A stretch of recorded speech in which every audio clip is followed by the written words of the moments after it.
அமரன் படத்துக்கு பிறகு நடிகர் சிவகார்த்திகேயன் நடிப்பில் வருகிற ஜனவரி மாதம் பொங்கல் பண்டிகைக்கு பராசக்தி படம் ரிலீஸ் ஆக உள்ளது. முதலில் ஜனவரி 14ஆம் தேதி ரிலீஸ் என சொல்லப்பட்ட இந்த படம் இப்போது ஜனவரி 9ஆம் தேதி ஜனநாயகன் படம் ரிலீஸ் அன்றே ரிலீஸ் செய்யப்பட உள்ளதாக ஒரு தகவல் பரவி வருகிறது. அதனால் ஒரே நாளில் விஜய் சிவகார்த்திகேயன் படங்கள் மோத உள்ளன. இந்நிலையில் சிவகார்த்திகேயன் நாயகனாக நடித்துள்ள பராசக்தி படத்தை சுதா கொங்கரா டைரக்ட் செய்திருக்கிறார். ரவி மோகன், அதர்வா, ஸ்ரீலீலா உள்ளிட்ட பலர் இந்த படத்தில் முக்கிய கேரக்டர்களில் நடித்திருக்கின்றனர். இந்த படம் மொழிப்போர் தியாகி ராஜேந்திரனின் வாழ்க்கை வரலாறு படமாக உருவாகி உள்ளது என்பது குறிப்பிடத்தக்கது.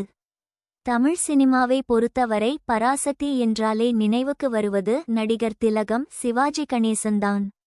ஏனெனில் பராசக்தி படத்தில் நடித்துதான் அவர் தமிழ் சினிமாவில் நடிகராக அறிமுகமானார்.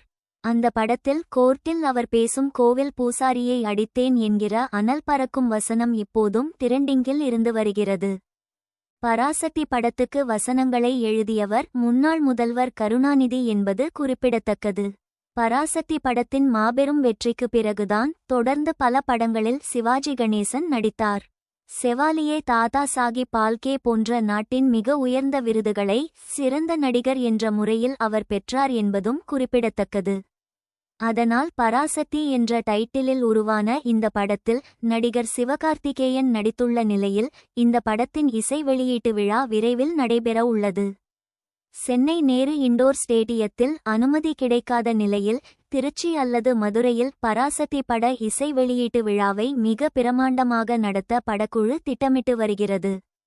இதற்கிடையே பராசக்தி படத்தின் இசை வெளியீட்டு விழாவில் நடிகர் திலகம், சிவாஜி கணேசன் குடும்பத்தினரை, அதாவது அவரது மகன்கள் ராம்குமார் பிரபு, நடிகர் பிரபு பேரன் விக்ரம் பிரபு உள்ளிட்ட அவரது குடும்பத்தினரை மேடையில் கௌரவிக்க முடிவு செய்யப்பட்டுள்ளது. மேலும் இந்த விழாவில் சிவாஜி குடும்பத்துக்கு நெருக்கமான சிவகார்த்திகேயனுக்கு மிகவும் பிடித்தமான ரஜினிகாந்த், கமல்ஹாசனை சிறப்பு விருந்தினர்களாக அழைக்கவும்